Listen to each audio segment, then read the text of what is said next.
So the end of last week's parsha, Moshe finally comes to Paro to try and get Bnei Yisrael, get Am Yisrael out of Mitzrayim, and Paro makes it worse. And Moshe comes back and challenges Hashem. He says, "Why did you make it worse for the people? Why did you make it bad, even worse? Why did you make it bad for Bnei Yisrael? And why'd you send me? So to what end did you make it worse, and why did you send me?" And this week we have Hashem's response. And as we said last week, most of the Torah is really about our understanding of the world and Hashem and our place in Hashem's world.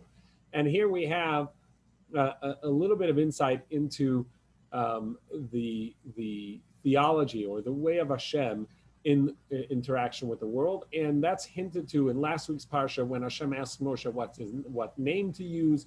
And in this week's parsha, it begins with the names. So we're going to try and address that. Let's just quickly do an overview of Parshat Va'eira, what we find in this week's Sedra, and hopefully from there come back to it. So we have Hashem telling Moshe the names to use or to understand in Hashem. We have the four languages, the Daled Lashona Shel Geula, the four terms used for redemption, the promise to come to the land. The second mission to Paro, which is interrupted with Moshe being sort of the counting of Bnei Israel and the lineage to Moshe, and then finally the statement to go to Paro. The first of the miracles of the Mofis to show that there's a necessity to interact with Hashem around this, which is throwing the staff to the ground and it becoming a snake. And then the 10 plagues. The 10 plagues are split into sets of 3. In each one of the sets of 3, the first 2 Paro is warned about, and the third one, there's no warning. The first set of 3 deal with the ground itself. The second set of 3 deal with what's above the ground, and the third set of 3, what's in the atmosphere, and then finally the Makas Bechoros. But the last 3 plagues are next week's parsha. So that's the overview of the parsha. Now let's try and understand the fundamentals that are in the beginning of this week's parsha. Let's look at the first 2 Pesukim, and I think that will give us a little bit insight as to what it is we're trying to address it. Vaydaber Elokim el Moshe, vayomer elav ani Hashem. And Elokim spoke to Moshe and said to him, Ani Hashem, I am Hashem. So we have a change in the first pasuk already. Elokim said to Moshe, spoke to Moshe, saying, I am Hashem. And so we have to understand that change with Elokim and Hashem. And Hashem says, Va'eira el Avraham el Yitzchak ve'el Yaakov. And I showed myself, made myself be seen by Avraham, Yitzchak, and Yaakov, or to Avraham, Yitzchak, and Yaakov. But El Shaddai, using the term or the name, the mighty Kel Shaka. Ushmi Hashem lo nadati lehem. But my name, Hashem, Yud and Hey and Vav and Hey, Shmi Avaya lo nadati lehem. With that, did not become known to them. So it's not I didn't odati or hodati. It's not that I didn't make myself known to them, but no dati, it didn't become known to them that way. And then he says, well, I made a promise to them, and also I heard the cries of Bnei Israel, so therefore I'm going to bring this about. So what's going on here with the changes of the names and what's Hashem saying? So anytime we deal with the names of Hashem, we have to understand we are not talking about Hashem's name, what we call the being itself of Hashem, if we call it that. Rather, we're talking about the interactions. We use this metaphor a lot. So if we're talking about gravity, so we don't talk about gravity as a thing. Gravity is, you can't feel it, you can't you can't name the thing, but rather the interaction between the two entities where gravity is pulling one towards the other. So we call that interaction or that relationship gravity. So it's the connection or the term for how the two relate that we're calling. Magnetic fields. I mean, there are many things like this. So we don't have a name for the thing itself. So not only do we not understand what's doing now, what is the essence of it, but we're not even naming the thing, but rather we're naming the interaction. And that's the way we see all the names of Hashem, that they are referring to a particular interaction or perspective that we have of the way to understand Hashem's interaction with us in the world. So it's important to understand the basis for this teaching here is this. There is an existence that willed this world into existence, but doesn't need this world. Yesham matsui rishon. There is something that exists prior to all existence that willed the rest of existence into existence and has no need for existence itself. Yet that existence created what we have today. So that is the understanding we have, that Hashem willed us and there's a purpose to that will. That interaction with the world is, and its purpose is what we call the term Elohim, the master of all powers, who set boundaries, set everything in its place and in its function. And so it is also the term of Midat Hadin, the attribute of strict justice.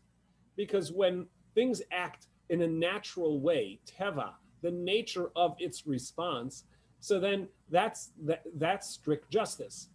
When I use this metaphor all the time, when somebody touches poison oak or poison ivy and they get hives and an itch, they don't say, well, why is the ivy so cruel to me to give that to me? It's just that's a natural result, right? So this is the result of nature. When skin touches this, you get this this response. That's all the system of nature. And so too in the spiritual realm, that strict justice, when somebody does something positive in a spiritual sense, they get that bracha that comes along with it. It's the natural response. It's the natural way. That's the term Elohim. So this parsha begins with Vaydaber Elohim, that there's a complete, perfect structure and purpose for everything, and in its system, everything has its way. And so it is important for us to understand that system, that purpose, was going to begin to be met today. As Rashi says, Dibar ito mishpat. Hashem spoke with him, mishpat, strict justice. Moshe, you doubted the purpose, but now you will understand and see the purpose of why I've sent you. To understand why it is that all this came about to be, why Am Yisrael is going through or had gone through these difficulties. Rabbi, could the strict justice of using the word Elohim, could that be a foreshadow to the events to come with the plagues and everything, and kind of bringing justice upon the Egyptians? Or no, actually that's going to be a different name. So that's a good question. that's actually not the strict justice. That's going to teach a different structure or understanding of the relationship. So we'll get to that in a moment. The strict justice really over here is the mishpat, is the idea of that the world has a purpose. And in order to get to that purpose, sometimes we need to go through challenges to overcome and learn that purpose. And that's really what we're going to see in this sense. But the idea is that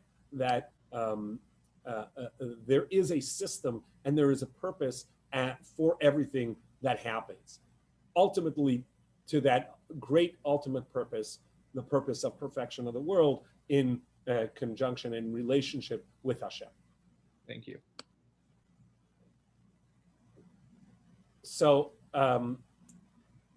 Moshe now sees that the world is run by a natural system. And as the world is run by a natural system, it could often look like there is no Baal Habira, that there is no master of the world, that the creator created the world, but is not the source of Mekayim, the world that continues to keep the world alive. Not the one that there's no reason for the world to continue to exist on the basis of the original creator. So the creator created it with a purpose and then stepped back. That's not the case. And that's why by Yomer Elav Ani Hashem, what you need to learn at this point is I am Hashem, as Sephorno says on this verse. I am Hashem, right? That I am the original creator of the universe, and I am the universe, and I keep the universe alive. I am the source itself. So if we think about it in many, so we right now are, we're talking virtually, right? We're on through some platform. So the creator of the device I'm talking through to you, right, created the device, but has nothing to do with what we're doing today. That doesn't maintain the device. We are talking through some device. However, the creator device created it, gave it to me, sold it to me through middlemen, right?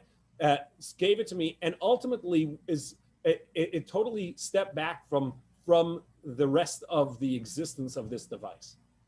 However, the host and all of the host parties that maintain the websites and all of the data to keep us in this conversation right here, they are existent at the moment. They have to keep it alive at this moment.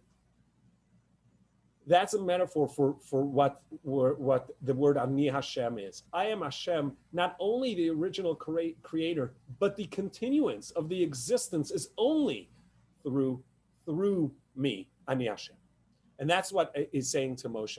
It is true that you understand that there was an initial creation, a creator with a purpose and a structure to the creation. What's new here, you must understand, and what will be revealed here is that the continuance and the maintenance, the host of the continued existence here is Ani Hashem, I am Hashem. However, there are two ways of Hashem interacting with the world in what we may call miracles. In our texts, we call them visible miracles or hidden miracles. Hidden miracles can happen all the time. However, they are exactly that, hidden miracles. A lot of coincidences have to happen. A lot of things have to go right. And even when the world seems to be falling apart, these good things happen, and they are miracles. Whether it's monumental and transformative, or it's smaller, but a lot of things come together, and these are the hand of Hashem, the guiding hand. But that term itself is called Kael Shakai. The word Kael, or the word El, means might, and Shaddai there's a great amount of discussion of what the word means. Rashi and Ibn Ezra bring others. The term "die" means enough. The Midrash says that as the world was created by Hashem, so everything was in turmoil and everything was moving about, and it was expanding at this great rate until Hashem said, "Die. This is where everything needs to be, and stop growing." The stop growing means that Hashem is purposefully putting things the way they need to be. The world that we live in is perfectly spaced so that there can be life on this earth, with a sun at just the right distance and the rest of the celestial beings at the right distance, so that we can exist, and the revolutions of the moon, which will cause the gravitational pull around the sun and keep us warm and keep us turning, all that is just perfect, just in the right spot. That's die. So to the rest of the universe, everything has die. It has its place. Enough. Misha Amar Olamai die. The one who says to the world, enough, meaning that there is a purpose for everything. If we think about, say, a wellspring. A wellspring doesn't provide me water on purpose. How do I know that? Because it continues to flow regardless of whether I'm there or not. However, when someone brings a bottle of water and pours it into my glass and stops right towards the top of that glass, it is very clear that that's providing specifically for me. And it's not just a wellspring. And if you ask me how I know, even if I didn't watch and look how that happened and didn't see who did it, I know it because it was perfectly placed for me with the amount that's needed. So the recognition of Hashem's guiding hand in the universe is through the perfection, the die, the everything in its right place in the world. And that's the vision that Abraham, Yitzchak, and Yaakov saw of Hashem. The miracles that happened, the providence and the guidance that Abraham, Yitzchak, and Yaakov had were in the manner of everything to perfection, but within the system of nature, within Elokim, within the might, within everything as it was originally intended. Nature was not needed to be changed, at least not visibly changed. That's about to change here. And that's why it says, Shmi Hashem lo nodati lehem, and it would not become known to them. It's not that Hashem didn't use the term. Many ask the question. We see Hashem use the term of Yud and Hey and Vav and Hey. That name of Hashem Havaya was used for Abraham and Yaakov. It's there in the text. It's obvious. But lo nodati is reflexive. It did not become known to them. That form of changing nature in order to show Hashem's guiding hand is only going to happen here. And for this, not only here, but for this purpose. Here's where it begins to happen in order to show what needs to be learned here. That there is a purpose specifically in the bringing of Am Yisrael out of Mitzrayim in order to learn that there is a purpose to the world and that we are meant to be an Am Kadosh, a nation that would be holy, to bring that message and that purpose to the world. And that can happen when we recognize what the purpose of Mitzrayim was in order to have the Geula. We need to have that restructure. We need to have the trials and tribulations to get to a place of nationhood, to get to a place of recognition of Hashem in this world. And that's really the first two psukim of this parsha really give us the fundamentals in our understanding of the Creator, Hashem's continued involvement in the world, within the system of nature on a regular basis, and at the special moments in a way of Ani Hashem, I am the source of creation that makes past, present, and future come alive to create that change that needs to happen in order to propel the world forward to the place it needs to be. somebody had a question? Question. Yeah, go ahead.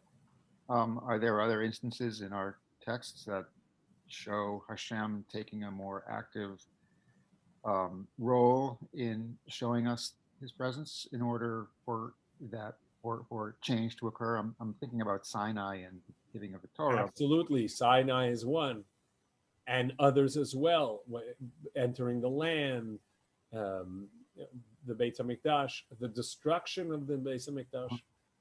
These are monumentous things that happen, and there are many like this. They're not always comfortable, and not always what we would say is good, but they propel the world forward to its place. And that's really the response to Moshe's questions. Lama, to what purpose have you created this difficulty for Am Yisrael, this pain? And that's the response here. And that's the response that they're about to, the world is about to change. The world is about to change at this moment. And that wasn't seen before. There were new teachings. There were changes. Abraham brought about a new change. But this is the change that will catapult the world forward in a new direction. Thank you. That's the important change that we're looking at here. There was another question? Just want to read the question here 1 second. Kathy asks about the magicians. Okay, so hopefully we get a chance to talk about the magicians and what is the structure of, what role do magicians play in the whole system. Hopefully we'll get to that a little bit. If not this week, then maybe we'll get to it next week. But there's a lot to get through to get to the magicians. And Kathy, thank you for the question. Then Hashem goes into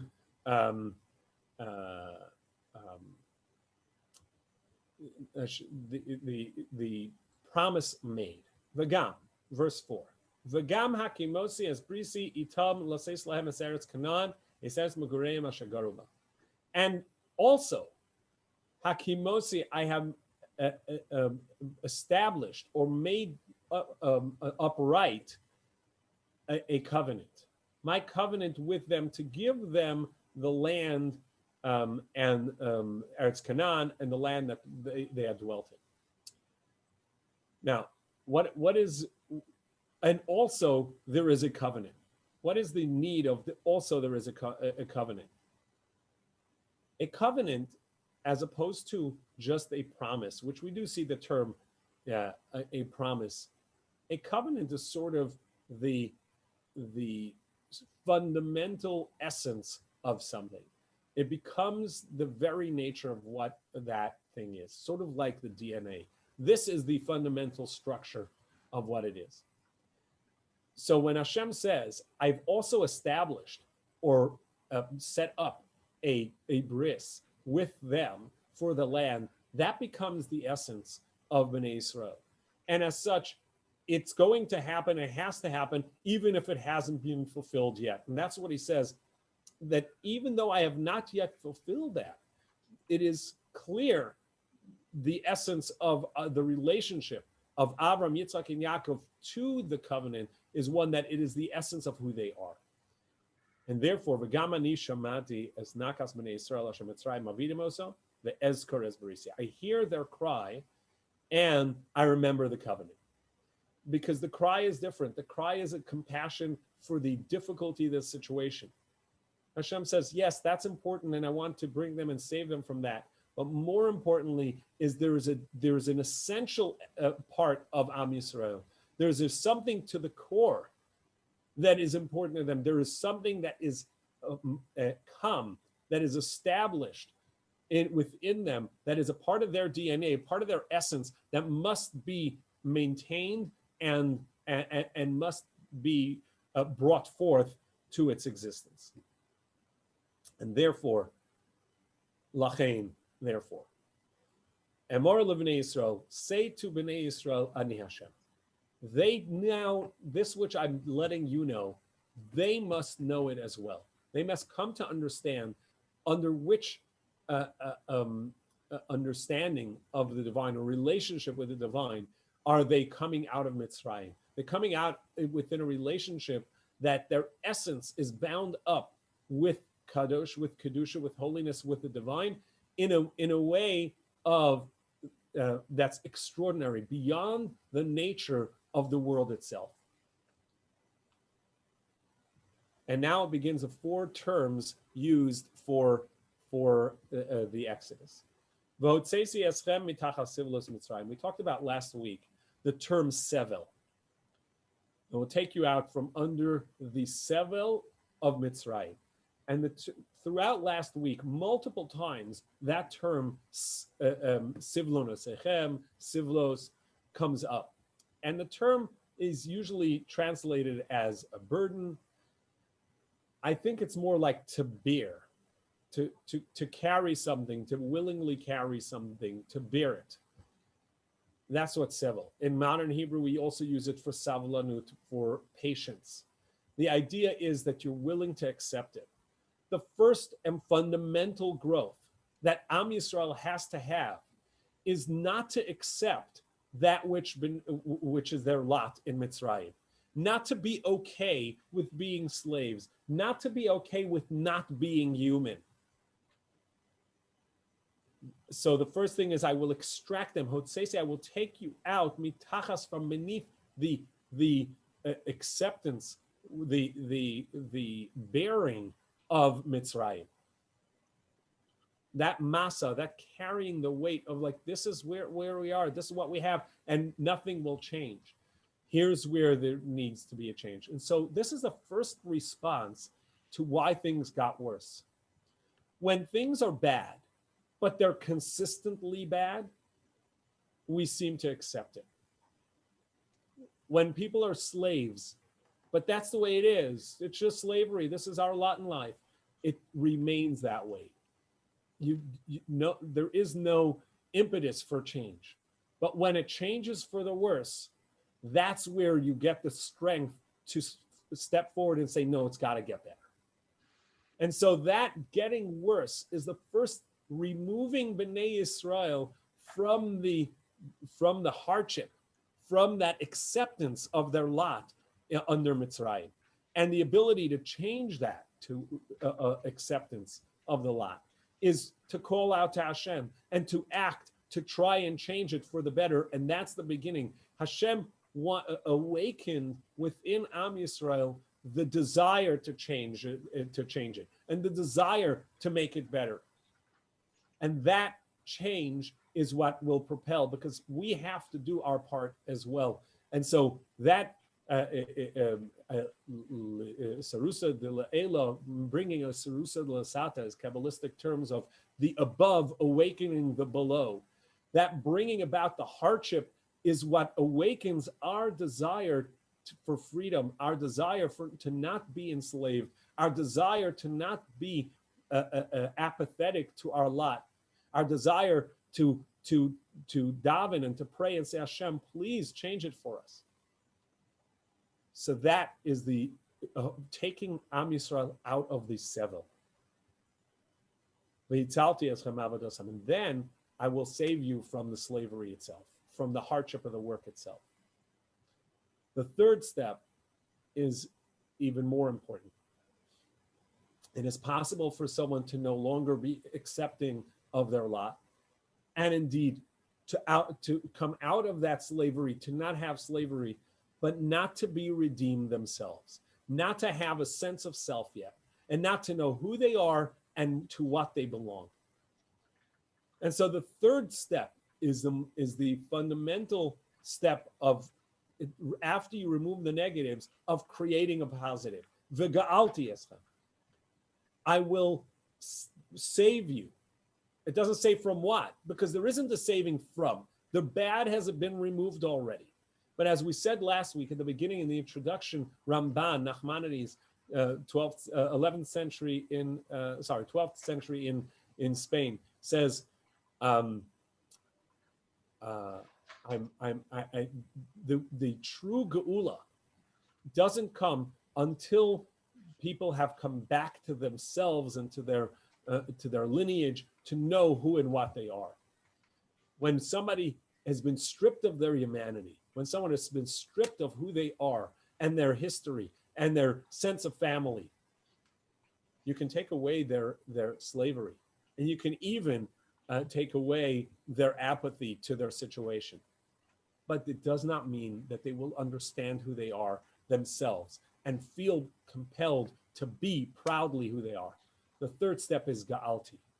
I will save you. Just that alone. It's not away from something else. It's the saving of the person itself. Yes, Jacob. Is this in any way related to the Rasha in the Haggadah who is not redeemed?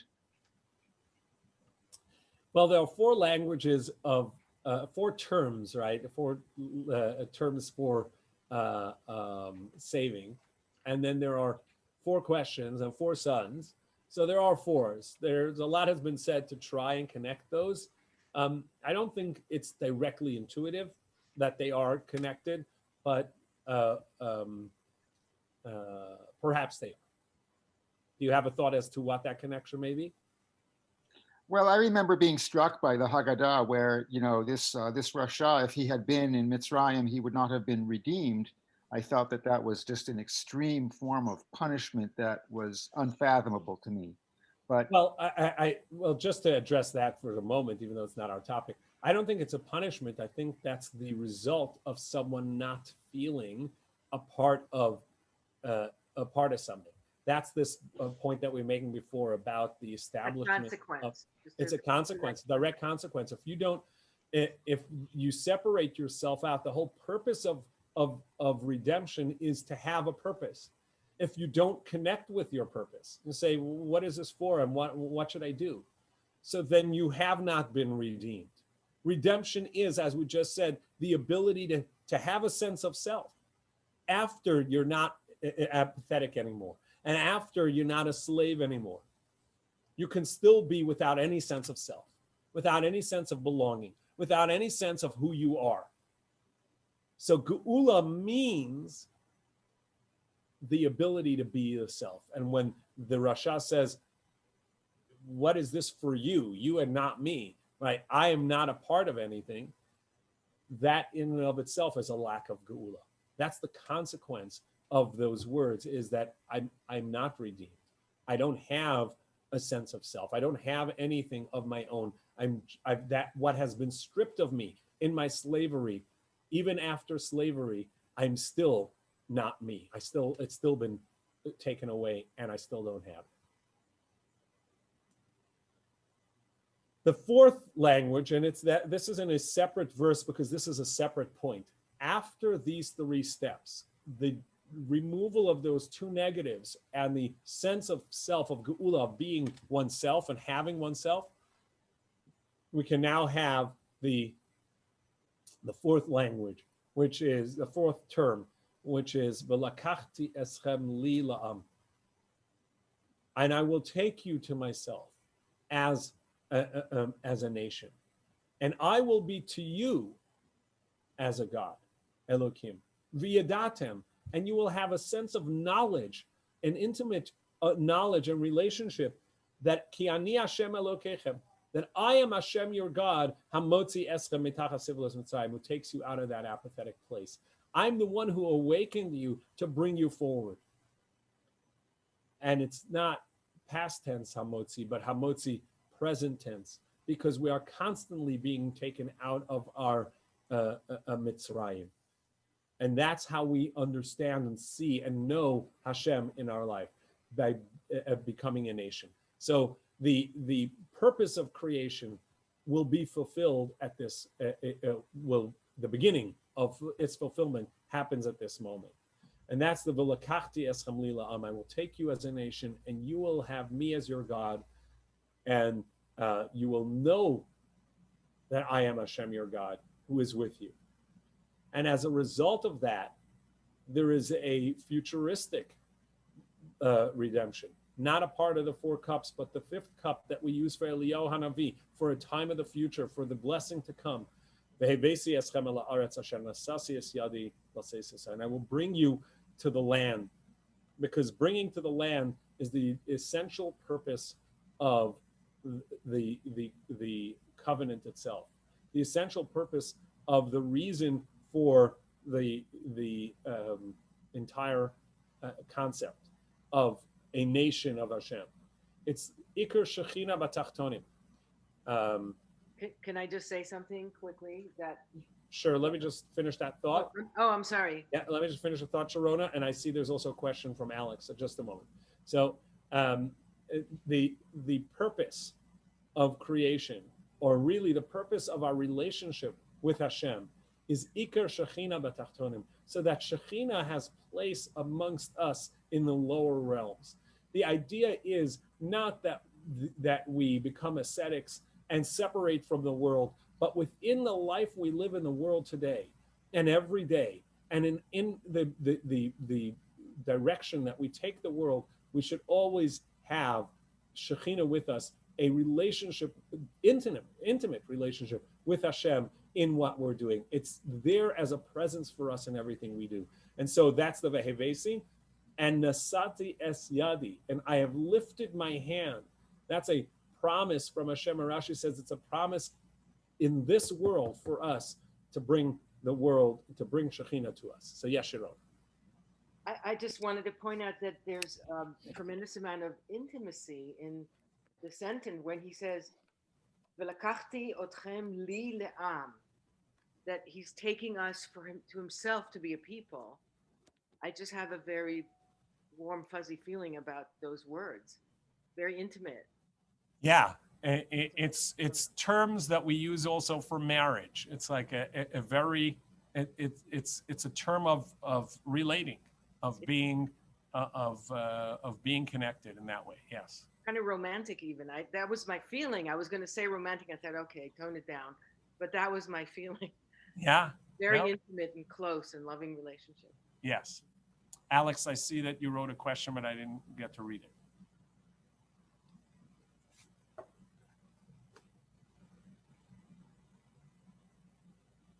Are you unmuting? I'll tell you what I said. I was just wondering, didn't that generation that was taken out of Egypt, didn't they pretty much fail to reconnect to their Jewish identity and to connect with God? Because when they reached Israel and they sent the spies and they didn't believe, that God would make the way for them, then they were, kind of cursed to wander in the desert until that generation died out, because they were kind of stuck in that slave mentality, that they were not connected to God and didn't really have, faith in his plan for them. So the lack of faith doesn't mean they didn't have faith in it. The struggles that we have doesn't mean that we don't have the core. We struggle, right? If we would be counted out every time we struggled, that would not be so good, right? So they struggled, we struggled. They had particular struggles. They were coming out of a place, like they said, we would rather be back in Egypt where, even though we can't have the food because the masters are eating food, at least we have bread and they have pots of meat, and so it'll all be good. It's a fascinating section, and hopefully we'll see it later when we get to it. There's a difficulty in taking responsibility for yourself. There's a difficulty in growing into having an independent personality, that you have your direct relationship with Hashem. Yeah, if we can say that the blessing of being a slave is that you don't have to take care of yourself. You don't have to feed yourself because you can't. You don't have to give yourself a home because you can't, right? So obviously, it's not a blessing. But if we think about the change, that the independence of is for people like this now, oh my goodness, we are responsible for our own food and how we're going to do it. We're responsible for our own safety and how we're going to do it. So yes, they struggled, no doubt, and they struggled many times. Again and again, they stumbled, but they knew. That doesn't mean they didn't know. They saw things that none of us saw directly. We were there in spirit, but what they experienced is awesome, and yet they struggled. Tells us how big a struggle is when when you're coming from such depths. and it takes time to grow out of that. And so we wouldn't blame them for that. We would just learn from that. And we have in our own ways, we have our struggles too. And we look at it and we say like, yeah, I know, but I don't want to, or I know, but that's too hard, or I know, but I don't really know. And so we do the same. We have, this is the struggle of the human. And we're looking at this story to try and learn precisely this idea that we're not apathetic, and that we're not just being told what to do, but by society and by whatever enslaves us, meaning whatever we're a slave to. But rather, we have our own individual identity within our bris, within our covenant to Hashem. So Moshe says all this to Bnei Israel, and this is verse 9. Vayidaber Moshe kain el Bnei Israel, and Moshe speaks so to Bnei Israel, v'lo sham'u el Moshe, and they did not listen to Moshe, mikotzer ruach, from a short breath. So what is a kotzer ruach mean? A short breath? That the Rashi says they couldn't catch their breath, literally. Ramban says that they couldn't think of tomorrow, right? When you come to a slave and you say, in the future, this and this will be your lot. You're going to be free and you're going to have your own land. Like, I don't know what you're talking about. I can't get past today. I just need to make it to tonight, right? And you're talking to me about future. That's kotzer ruach, a short spirit. That it's the here and now. And really, I think Rashi and the Ramban are very much the same. The shortness of breath means I'm just trying to breathe now. I'm just trying to catch my breath. I'm just trying to be alive now. And you're telling me about a future and promises and the ability to be taken out and to be an independent person and to be a nation with a creed and a purpose and to be brought to a land to have the ultimate redemption. I cannot hear any of that. I don't have the tools to hear it.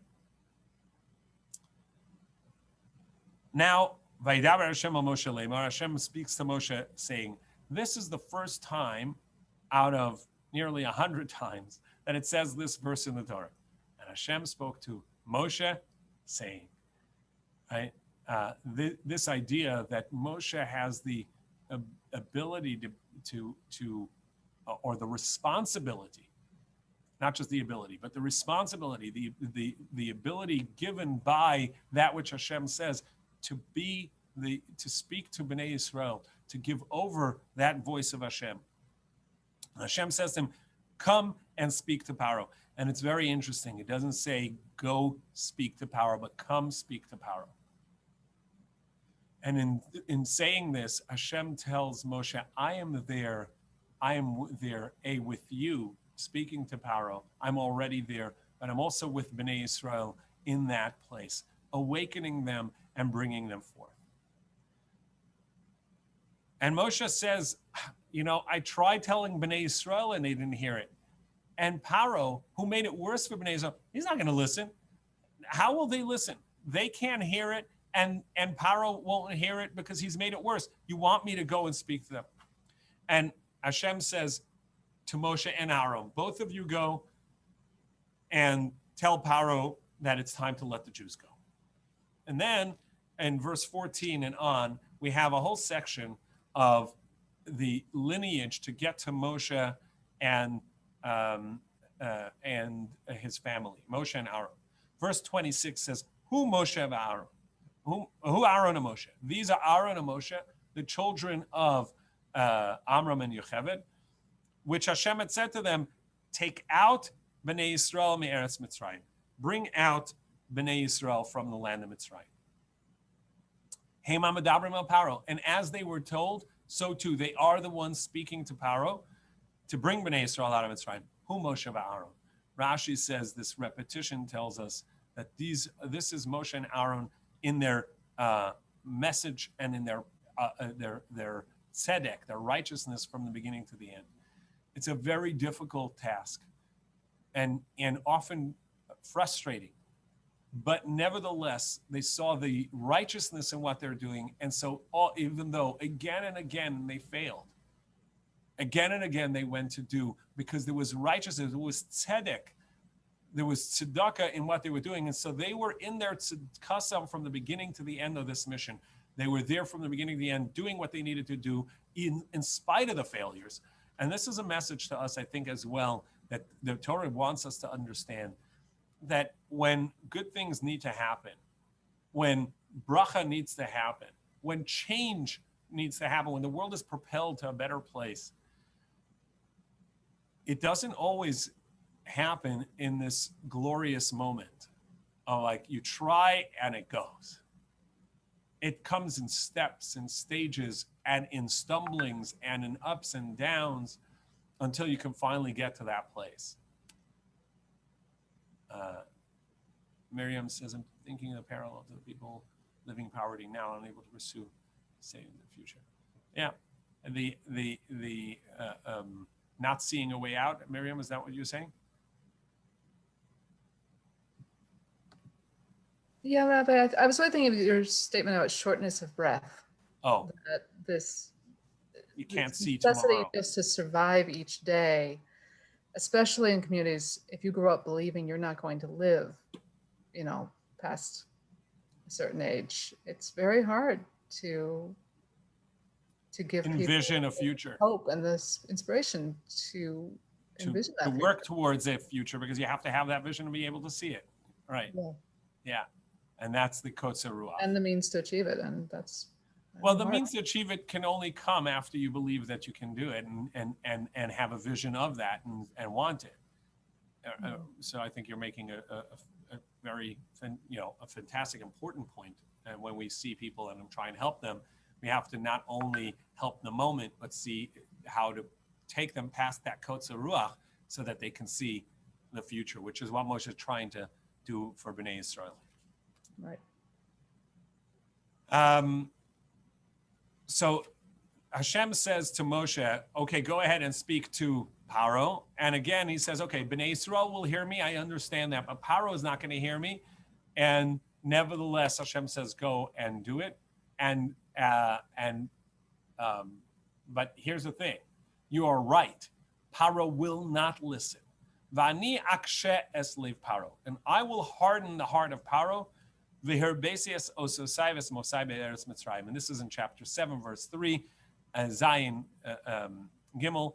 I will harden Paro's heart, and I will make great miracles and wonders in the land of Mitzrayim. But Paro will not listen.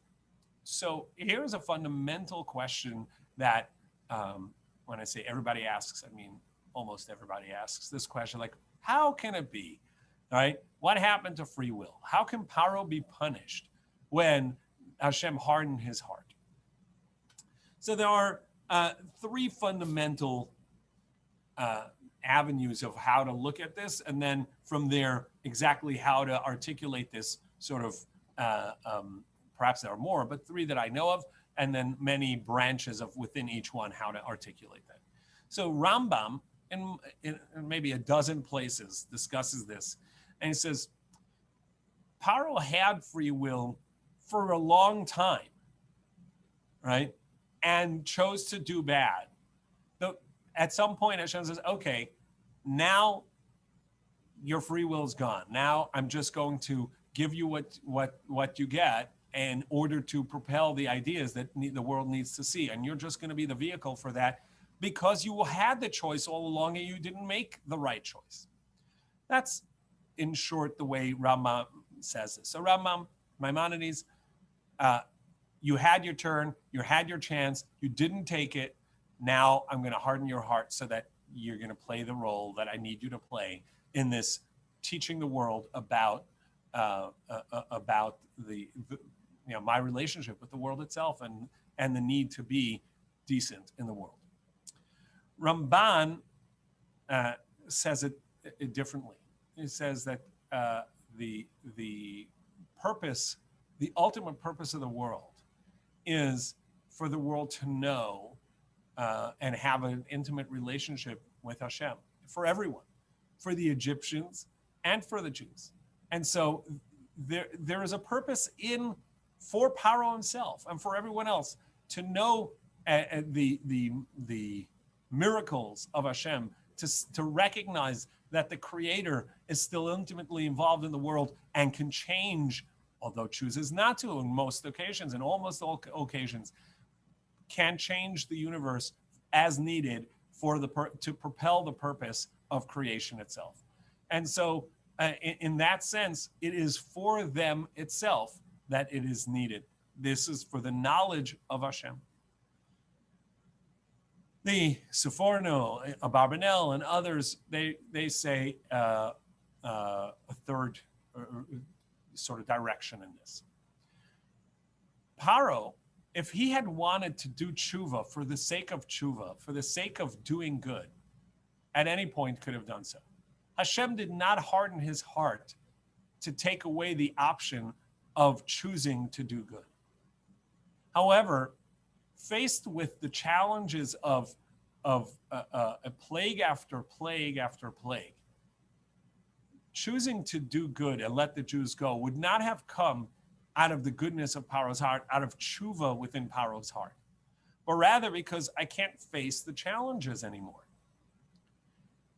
Hashem's hardening of the heart is only to make the choice equal, to harden his heart to be able to withstand the challenge.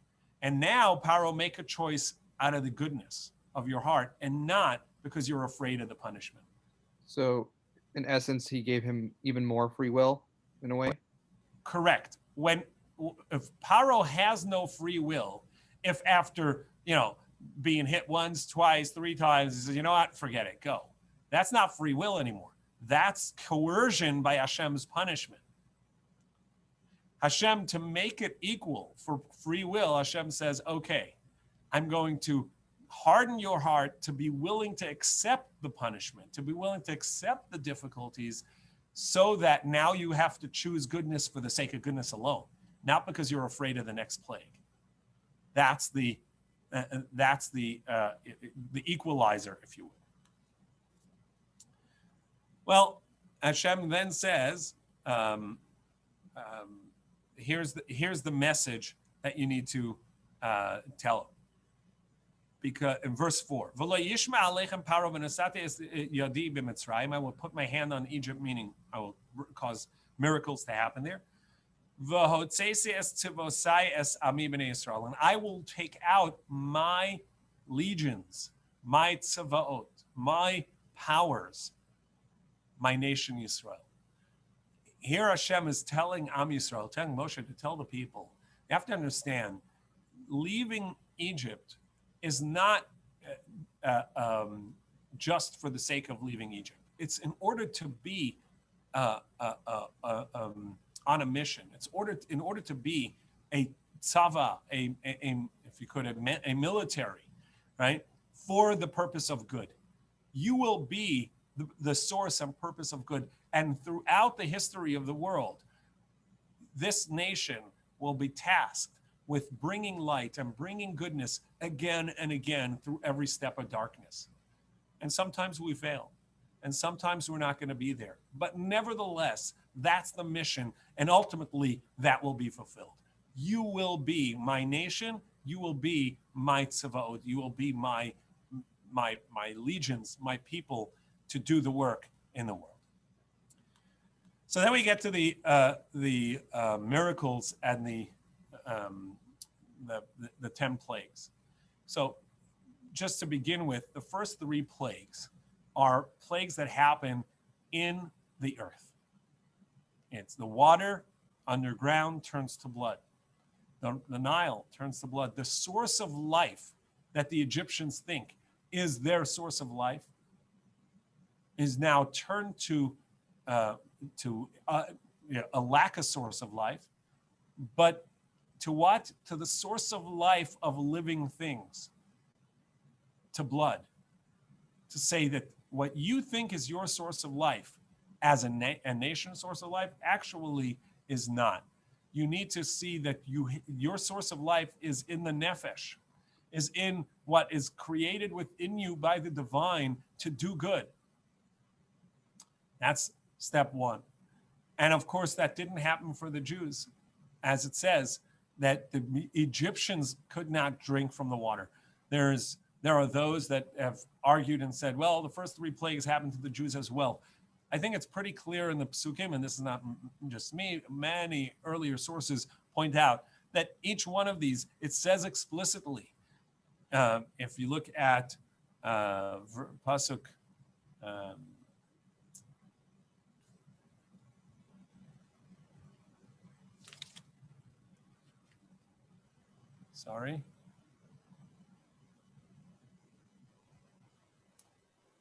verse 21, 7:21. V'hadag asher be'or meta, v'ashayor, v'lo yachlu Mitzrayim lishos mayim min hayor. And the Egyptians could not drink water from the Yor. Clearly saying this was a plague for the Egyptians. Same goes for the second plague, the frogs. Same goes for the third plagues. In each one, it says that there was a plague for the Egyptians. And these were in things that are on the land. The water, the water's creatures, and the sand itself turning to lice. And these all create the understanding that the Egyptians believed that the water and the soil is their God, because the water just comes up every year and they have these canals, and that's going to bring it to the water, to the ground, and it'll nourish the ground, and that's our God because it feeds our country. And every single one of these, Hashem was able to show him, Hashem flipped it to show them that no, this is not your source of life. Your source of life is actually within you, the neshama given to you by Hashem. And that is your source of life. And so all three of those were changed in a manner of difficulty for the Egyptians so that they can learn this idea. The next three are on the ground, above the ground, in the living space. Now, because these are in the living space, not the ground itself, not in a solid space, here, the next three, it says, I will separate and show the boundary. Because here, when it talks about wild animals or pestilence, these are things that will spread throughout. And when it ends directly at the house of the Jew or the town of the Jew, that shows the distinction. And that's why after, as an introduction to these three plagues, Hashem says, I will show you and I will make it clear to you the distinction, that you will cognitively be able to tell and see and know that there is a distinction between Bnei Israel, my nation, and you. And that's in chapter 8, verse 18. V'yiflesi bayamahu es eretz Goshen. I will separate out that land on that day, because the wild animals will come and they will not come into into the Jewish community. And verse 19, V'samti pedus bein ami v'bein amecha. And in doing so, I've created a redemption between your nation and my nation. Up until now, my nation was under your nation. You were above them. They were non-entities and you were an entity. And now, by doing that, you are no longer above. Now there's just a divider between the two. Now I have created where Bnei Israel are equals, humans amongst humans. Only that they have a mission, and so they are saved in this particular plague. And so we have the plague of the wild animals coming. And again, Moshe davens for them. Then there's a dever, the animal's going to die. And again, they don't, they choose not to,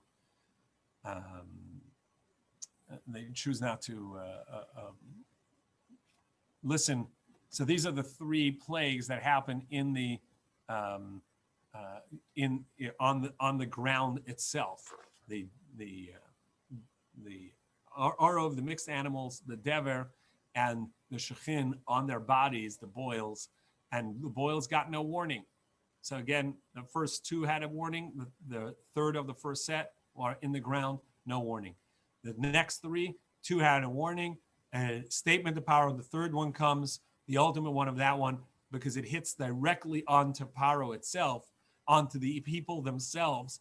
And each one of these was more difficult because it hit the person themselves.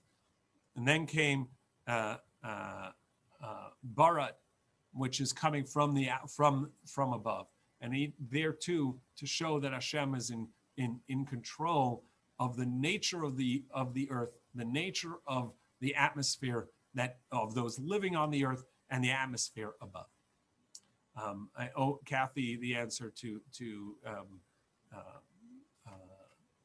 the Egyptian sorcery in general and sorcery and power of Hashem. Hopefully next week we'll get a chance to see that